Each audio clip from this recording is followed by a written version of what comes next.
እውነት ለመናገር ስለ አዶናይ እንደዚህ ማለት ባልፈልግም አንዳንድ ጊዜ እንደዚህ ኮንተንት ክሬተሮች ጎበዝ ሲባሉ ምናምን ሁሉም ሰው ከእውቀት ነፃ የሚመስላቸውና እነሱ ብቻ አዋቂ የሆኑ የሚመስላቸው አለ።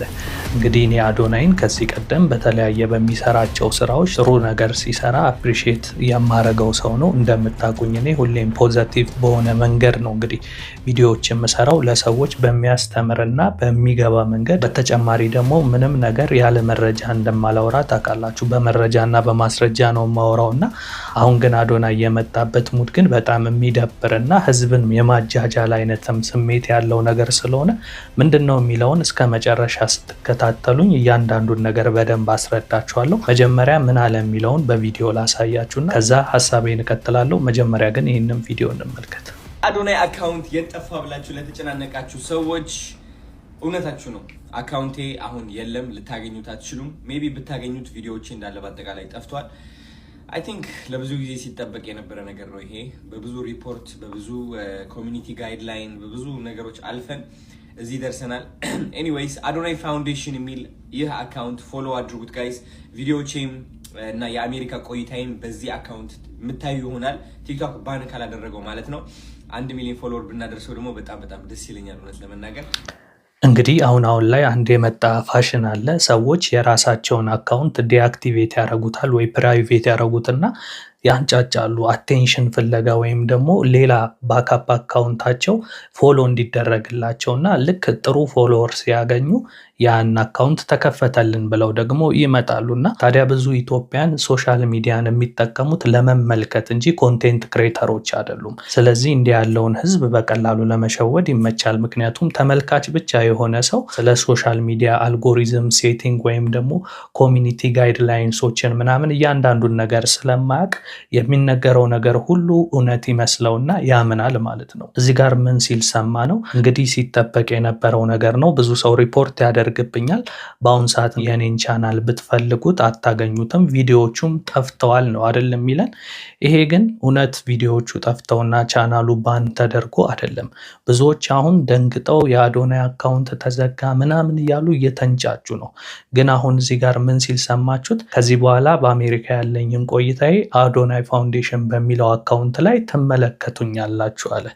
እዚህ ጋር ነው ዋናው ነጥብ ያለው። ምናልባት እንዲህ አይነት ነገር ሲነገር አንዳንድ የእሱ አድናቂዎች ወይም ደግሞ የእሱ ተከታታዮች እኔ የምናገረውን ነገር እንደ ምቀኝነት ምናምን ልታደርጉትና ላትሰሙም ትችላላችሁ። ብዙ ጊዜ እውነት ተናጋሪ አይወደድም ወይም ደግሞ አዳማጭም የለውም እና እኔ ግን እውነት የምናገረው በሱ ምቀኝነት ይዞኝ ወይም ደግሞ ያልተገባ ነገር ለመናገር ሳይሆን ሁሌም እንደምታወቀው ነው። አዶናይ ሆነ ማንም ሆነ እኔ ሁሌም ከእውነት ጎን በመቆም ነው የምታወቀውና ይሄ ፐርፐዝ ለምን እንደተፈጠረም በደንብ ላስረዳችሁ ስለፈለግኩ ነው። አዶናይ ወደ አሜሪካ የሄደበት ዋነኛ ምክንያት በኢትዮጵያ ውስጥ ከ25,000 በላይ ህጻናት በልብ ህመም እየተጠቁ ስለሆነ ለዛ የሚሆን እርዳታ ለማሰባሰብ ነው የተሄደው።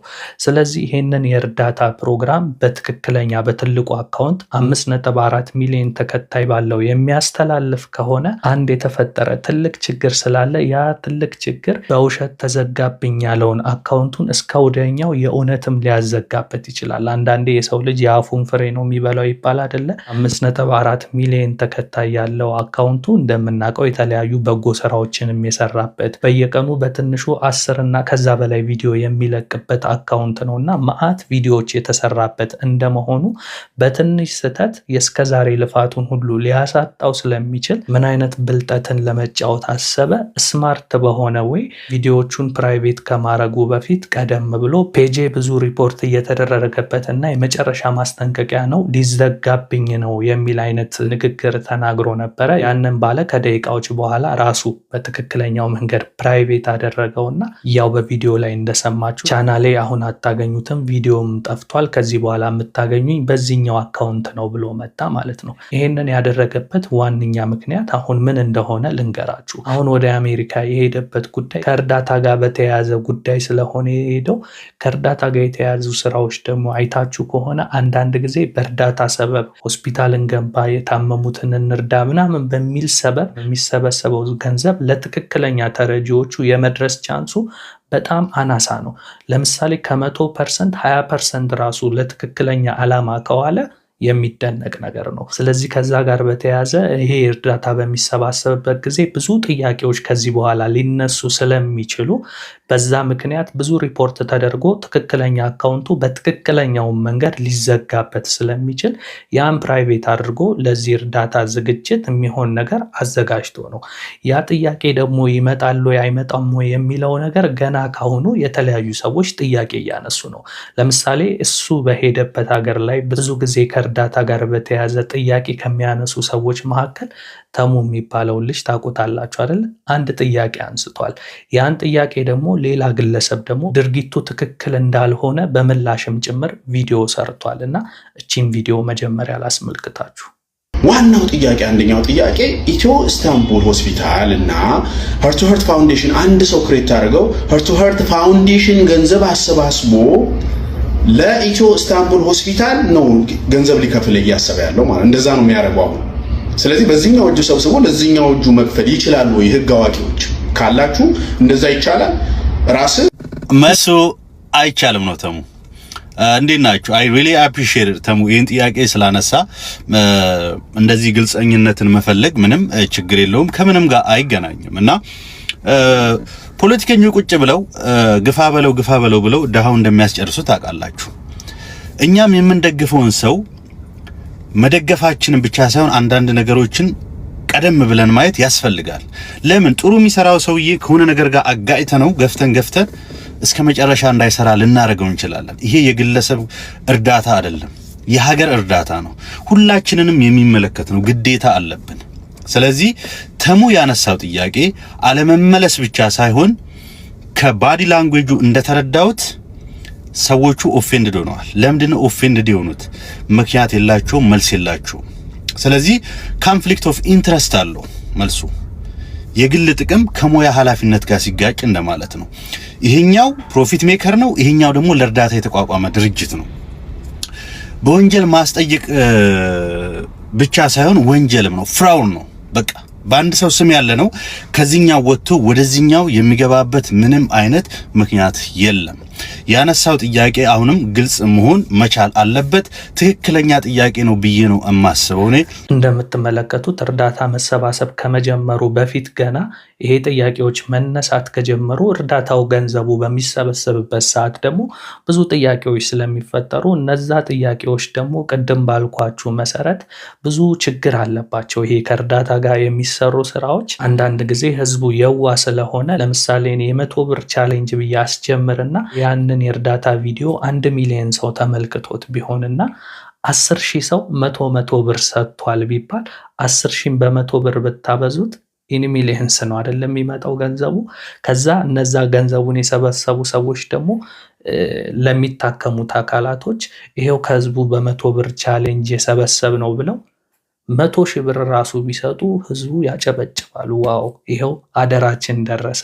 ምክንያቱም 100 ብር የሰጠ ሰው 100,000 ብር ሆኖ ነው እዛ ጋር ቪዲዮን እያየ ያለው። ስለዚህ የሱ የሌሎቹ ተደማምሮ 100,000 እንደመጣ እንጂ የሱና የሌሎቹ ገንዘብ ግን ሚሊየን ብር እንደሚመጣ ማንም ሰው ካልኩሌት አድርጎ አያውቀውም። 50 ሎሚ ለአንድ ሰው ሸክሙ ለ50 ሰው ጌጡ እንደሚባለው ትንሽ ብር የሚመስለን ነገር ለብዙ ሰው በሚከፋፈልበት ሰዓት በጣም ብዙ ብር ነው የሚመጣው። ደግሞ ብዙ ጊዜ 100 ብር ቻሌንጅ ተብሎ ብዙ ሰዎች 100 ብር ብቻ አይልኩም። አንዳንዶች በተለይ ውጭ ሀገር አረብ ሀገራት ላይ ያሉ ሰዎች $100 ላኩ ማለት በኢትዮጵያ 10 ምናምን ሺህ ብር ነው አይደል? በባንክ ምንዛሬ እንኳን የሚመጣው የአንዱ ሰው 10 ምናምን ሺህ ብር የስንት ሰውን የ100 ብር ቻሌንጅ ይችላል ማለት ነው? የብዙ ሰውን። ስለዚህ እዚህም ሀገር ውስጥ ያለ ሰው 100 ብር ተብሎ 100 ብር ብቻ አይልክም። ነገር ግን እንደው አላከም ውጭም ያለውም ሰውዬ $100 አይደለም የኢትዮጵያ 100 ብር ብቻ ነው የላከው ብንል እንኳን እነዛን ብሮች ለብዙ ሰው ብታበዟቸው በጣም ሚሊየን ብር ነው የሚመጣው። ስለዚህ እርዳታ የሚሰበስቡት ሰዎች ለምሳሌ 1 ሚሊዮን የሰበሰበ ሰው 100,000 ብር ቢሰጥ ስንት ብር ነው ያተረፈው? 900,000 ብር ነው ያተረፈው አይደል? ስለዚህ ለሰውየው የሰጠው ከባህር ላይ በማንኪያ ጨልፎ እንደመስጠት ነው። 10% የሚሆነውን ነው የሰጠው፣ 90% የሚሆነውን ለግሉ ጥቅሙ ወስዶታል። ከዛ እነዚህ በእርዳታ ስም የሚሰሩ ሰዎች በቀድሞ ህይወታቸው ምንም ያልነበራቸው ከዛ በኋላ ግን ባለመኪና፣ ባለቤት፣ ባለሱቅ ምናምን ሆነው እናያቸዋለን። እና እነዚህ ሰዎች እኮ ገንዘብ እያገኙ ያሉት በእርዳታ ሰበብ ነው ተብሎ እንዳይነገር ህዝቡ የሚያየው እዛ ጋር ለቪዲዮ የሚሰጧትን 100,000 ብር 40,000 ብር ስላየ እነዛን ሰዎች እንደ ታማኝ ስለሚያይ እናንተ እውነት የምታወሩትን ሰዎች የሚሰማችሁ የለም። እንደውም መስማት ብቻ አይደለም ጠላትም ሁሉ ልታፈሩ ትችላላችሁ። አሁን እኔ እንዲህ በተናገርኩት ራሱ ብዙ ተቃውሞ ሊመጣብኝ ይችላል፣ ምክንያቱም ባልኳችሁ መንገድ። ነገር ግን ገና ለገና ተቃውሞ ይመጣብኛል ብዬ ልቦናዬ እውነታውን እያወቀ ውሸት ግን ልናገር አልችልም። እና ደግሞ የምናገራቸው እያንዳንዱ ነገሮች ደግሞ እኔ ዝም ብዬ በመላምንት ሳይሆን ሎጂካል በሆነ መንገድ በሚገባችሁ መንገድ እያስረዳው ነው ያለሁት። እናም አሁን እያልኳችሁ ያለሁት አዶናይ ይሄንን ሲስተም የተጠቀመው በእንደዚህ አይነት ወይ ነው። ምናልባት እሱ አስቦት አይደለም፣ ገንዘብ ሊበላ ነው እያልኩኝ አይደለም። እሱ ባላወቀው መንገድ ግን የእሱን እውቅና ተጠቅመው ሌሎቹ ግን አላስፈላጊ ድርጊት ውስጥም ሊከቱት ይችላል ይሄንን ልጅ። ስለዚህ ነቃ ማለት አለበት ገና ካሁኑ። ብዙ ዓመት የለፋበት አካውንት እውነት ለመናገር ባን ቢደረግ ኖሮ እንደዚህ በኮንፊደንስ መጥቶ እኔ ምንም አይመስለኝም ሊል አይችልም። አይመጣውም ነው የምላችሁ። ምክንያቱም 100,000 1 ሚሊዮን ፎሎወር ለማግኘት በአንድ ጀንበር የምታገኙት ነገር አይደለም፣ በልፋት የሚመጣ ጉዳይ ነው። አሁን ላይ ግን ያንን ልፋት በአቋራጭ ለማግኘት ምን አይነት ሲስተም ትጠቀማላችሁ? የውሸትን ማልቀስ ካለባችሁ ታለቅሳላችሁ። እንዳልኩት ህዝቡ ሩሩ አይደል? ሳለቅስ ፎሎ ያደርገኛል ወይ ደግሞ ድራማቲክ ነገር እጠቀማለሁ። ምን የምሰራው ነገር መጥፎ ነገር አይደለም፣ ይሄው አካውንቴን እንዲያደረጉብኝ የሚል አይነት ድራማቲክ የሆነ ነገር ካልሰራችሁ ህዝቡ በትክክለኛው መንገድ ፎሎ አድርጉኝ ብትሉት ማንም ሰው ፎሎ አያደርጋችሁም። ጥቂት ሰው ነው ፎሎ የሚያደርጋችሁ ከእናንተ የሚጠቀም ነገር ካለ። ነገር ግን ስሜታዊ በሚያደርግ ኢሞሽናል በሚያደርግ አይነት ድራማቲክ በሆነ መንገድ ስትመጡ ግን በግርግር ፎሎ ትደረጋላችሁ። እና አሁን የተናገርኩትን ነገር በማስረጃ ለማየት ስም ባልጠራላችሁም አንዳንድ ሰዎች አካውንታችን ተዘጋ ብለው ሌላ አካውንት ፎሎ አስደርገው እሱ ወር ባልሞላ ጊዜ ውስጥ 1 ሚሊዮን ከገባ በኋላ ዋናው አካውንታችን ደግሞ ተከፈተ ብለው የመጡም አካላቶች አሉና አይዘጋም አይከፈትም ማለት አይደለም። ነገር ግን አንዳንዴ ምንም ስህተት በሌለበት የተዘጋ አካውንት በትክክለኛው መንገድ ሪፖርት ተደርጎ መመለስ ይችላል። በኮሚኒቲ ጋይድላይን የተዘጋ አካውንት ግን እስከ ወዳኛው አይከፈትም እና የሀሳቤ ዋና ቁም ነገርም አዶናይ ከዚህ በፊት በምሰራቸው ስራዎች እንወዳለን፣ ጥሩ ነገሮችን ሰርታል። የሰራኸውን ስራ ዝቅ ለማድረግ ፈልጌ አይደለም።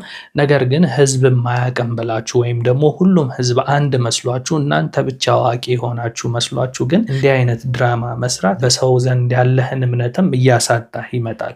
ህዝቤም ደግሞ እንደዚህ ያለው ነገር ሲነገራችሁ እውነት ነው ብላችሁ አትመኑ። በተለይ ደግሞ ከእርዳታ ጋር የተያዙ ነገሮችም ደግሞ በሚመጡ ሰዓት እንደ ተሙ ያሉ አይነት ሰዎች ጥያቄ ሲያነሱ እንደ ምቀኛ ምናምን አድርጋችሁ አታዩዋቸው። በእርዳታ ሰበብ ብዙ የሚሰሩ ድራማዎች ስላሉ እነዛን ድራማዎች ተረድታችሁ አንዳንዴም እርዳታ ማድረግ ስትፈልጉ ለትክክለኛው ሰው እንዴት መድረስ እንዳለበት ልታውቁ ይገባል ብዬ አስባለሁ።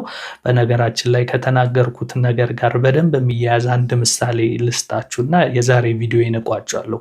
አንድ ማየት የተነሳነው ግለሰብን እንግዲህ የተለያዩ ወጣቶች እርዳታ ሲያሰባስቡለት ነበር። አይኑ እንዲታከም ብለው እንዲህ አይነት ቪዲዮ ሲሰሩ ነበር። እስኪ በተወሰነ ቪዲዮ አላሳያችሁ። ሰሞኑን በእርዳታ ሰበብ የተበላውን ብር ለማስመለስ እየተሯሯጥን ደፋ ቀና እያለን እንደነበረ ሁላችሁም ምስክሮች ናችሁ። ይህ ሰውዬ እኮ የሰው አይን ላይ የሰው ፊት አታቁመኝ እኮ ነው የሚባለው። የሰው ፊት የቆመው እንደው ምናልባት ከህመሜ አይብስብኝም፣ ከጠፋው አይኔ አይብስብኝም ብርሃኔን ባይ ብሎ ነው። ይህ ቪዲዮ እንግዲህ ከእርዳታ ጋር በተያያዘ ለተናገርኩት ነገር ምን ያህል ጥሩ ምሳሌ እንደሚሆናችሁ ማሳያ ይሆን ዘንድ ነው ይዤላችሁ የመጣሁት። እንግዲህ በ100 ብር ቻሌንጅ ምናምን ተብሎ የተሰበሰበው ገንዘብ ወደ 4 ሚሊዮን በላይ ነው። እንግዲህ ታዲያ እነዚህ ልጆች ግን ሲሰበስቡ በምን ሰበብ ነው?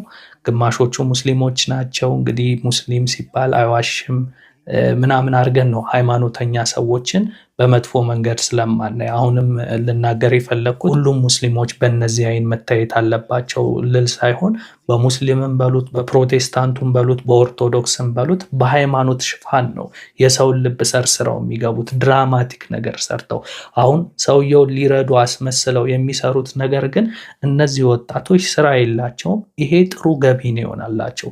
አንድ ሰው ተቀጥሮ 4000 5000 ወይ ግፋቢል 10000 ብር ቢከፈለው ነው ኢትዮጵያ ላይ አብዛኛው ስራ ውስጥ ያሉ ሰዎች ያው ትንሽ የግል ካምፓኒ ውስጥ የሚሰሩ ሰዎች ካልሆኑ በመንግስት ደረጃ ዲግሪ ይዞ አንድ ሰው ራሱ የሚያገኘው ደሞዝ ስለሚታወቅ በእርዳታ ስም ግን የሚያገኙት ገንዘብ በአንዴ ነው የሚለውጣቸውና ስለዚህ ያንን ነገር የለመዱ ወጣቶች ምንድነው የሚያደርጉት? ተንበርክከው ለዛ ሰው ያዘኑ መስለው ነው የሚለምኑት። ታዲያ የተለመነው ነገር ለዛ ሰው በትክክል ይደርሳሉ ይለውን ግን ከነዚህ መረዳት ትችላላችሁ። ሌባ ሲሰርቅ ይስማማል፣ ሲካፈል ይጣላል እንደሚባለው እነዚህ ሰዎች በስተመጨረሻ በምን ተጣልተው መሰላችሁ ወደ ሚዲያ የወጡት? በኮሚሽኑ። ህዝቡ ይሄንን አያውቅም። እንግዲህ እኛ እንደምንመለከተው ለሰውየው አዝነው ሳይሆን ኮሚሽን ስለሚያገኙበት ነው። ኮሚሽን ብቻ አይደለም ወሰዱ የተባለው ገንዘብ ከ1.7 ሚሊዮን ብር በላይ ነው ወሰዱት እና ይሄንን እኔ ፈጥሬ ያወራው ሳይሆን ገንዘብ የተሰበሰበለት ራሱ ታማሚውን ስሙት። እዚህ ጋር ወንድሞቿ ጋር ተባብራ የራቆት ቪዲዮ ይዛ እያስፈራራኝ ነው ወንድሟ ብዬ በሰራሁት ቪዲዮ እውነታው ከጀማል አፍ እስቲ ስሙት። ያው በህዝብ የገባ ብር እኛ አይኔ ከፍታል ብዬ ጉጉት ነበረኝ። ያው ህይወቴ መልሳ ጨልመዋለች። ለፍቶ ነበር ሁለቱም እህቶቼ። ያው ከኔም ቢሳ ደግሞ ያው 1.7 እሷ ጋር አለኝ ብር ሀቄ ነው ልጆች። ከዛ ደግሞ ገንዘብ አሰባሳቢዎቹ ሲባነን ደግሞ እኔ የወሰድኩት 100,000 ብር ነው፣ እሷ ናት 400,000 የወሰደችው፣ ያኛው ነው ይሄን ያክል የወሰደው ምናምን እያሉ እርስ በራስ ደግሞ መወጣጣት ጀመሩ። ያ ብቻ እንዳይመስላችሁ ኢቭን ብለው ምን ቢሉ ጥሩ ነው፣ ሰውየው አይኑን እንዲታከም ነበር ገንዘብ ይሰባሰብለት ብለው ወደ ህዝቡ ያቀረቡት። ነገር ግን እኛ ራሳችን አሉ ገንዘብ አሰባሳቢዎቹ የሰውየው አይን ከዚህ ቀደም ተመርምሮ መዳን እንደማይችል በዶክተር ተነግሮታል እና መዳን እንደማይችል እያወቁ ነው ገንዘብ ያሰባሰቡት። ያ ማለት ምንድን ነው? ቢዝነስ ነው የሰሩት ማለት ህዝቡን በማሳዘን ህዝቡ ላይ ድራማ በመስራት እንዳልኳቸው የኢትዮጵያ ህዝብ ምስኪን አይደለ፣ ገንዘቡን እንዲያወጣ አደረጉት። ገንዘቡን በዚህ አይነት መንገድ ነው የሚጫወቱበት ማለት ነው። ነገር ስነግራችሁ ጀማልም ሆነ ነጃት መቼም አታወራም ብሎ የሚያስቡትን ነገር ነው የምነግራችሁ። ምክንያቱም ካልደፈረሰ አይጠራም። በጣም በሚያሳዝን ሁኔታ የጀማል አይን ታክሞ መዳን የሚችል ነገር አይደለም። ይህንን የአይኑን እንከን ለቢዝነስ ነው የተጠቀሙበት። ይህንን ደግሞ በማስረጃ እናንተ ጋር ማቅረብ እችላለሁ፣ ህግ ጋር ማቅረብ እችላለሁ።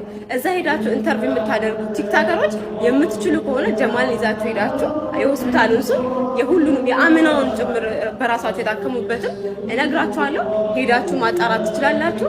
ይህን እንደ ምሳሌ አነሳሁላችሁ እንጂ ብዙ ደግሞ ያልተያዙና በህዝቡ ዘንድ በጣም ታማኝ ተብለው ስለሚታሰቡ ብዙ ደጋፊም ስላላቸው ህዝቡ ደፍሮ የማይናገራቸው ሰዎችም የሚሰሩት ተመሳሳይ አይነት ነገር ነው። ይሄ ሀቅ ነው መነግራችሁ። ምክንያቱም ደግሞ ማስረጃ አምጣ ብትሉኝ እነዛ ሰዎች መጀመሪያ የነበሩበት ህይወት አለ እርዳታ ሲጀምሩ ማለት ነው። ከዛ አሁን ያሉበትን ህይወት ማየት እንጀምራለን።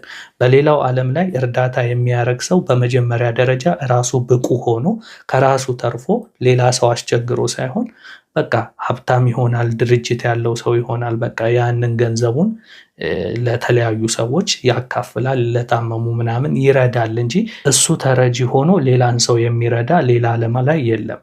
እኛ ሀገር ግን ራሳቸው ተረጂ ሆነው ነው ሌላ ሰው ለመርዳት የሚመጡት። ከዛ በኋላ በተረጂው ሰበብ በትልቁ የሚረዱት ግን ራሳቸው ናቸውና ተረጂው ከሚያገኘው ገንዘብ በላይ ተረጂ ነን ባዮቹ ብዙ ብር ያገኛሉ። ከዛም ህዝብ ፊት ቀራርጸው የሚያቀርቧት ነገር ደግሞ አፍታ አሳምረው አቀባብተው ስለሚያቀርቧት የምናየው ነገር ደግሞ ቅድም እንዳልኳችሁ እናዝናለን። እኔ 1 ሚሊዮን ብር ሰብስቤ ከዛ 1 ሚሊዮን ብር 200,000 ብር ራሱ ብሰጥ እኮ 800,000 ይተርፈኛል።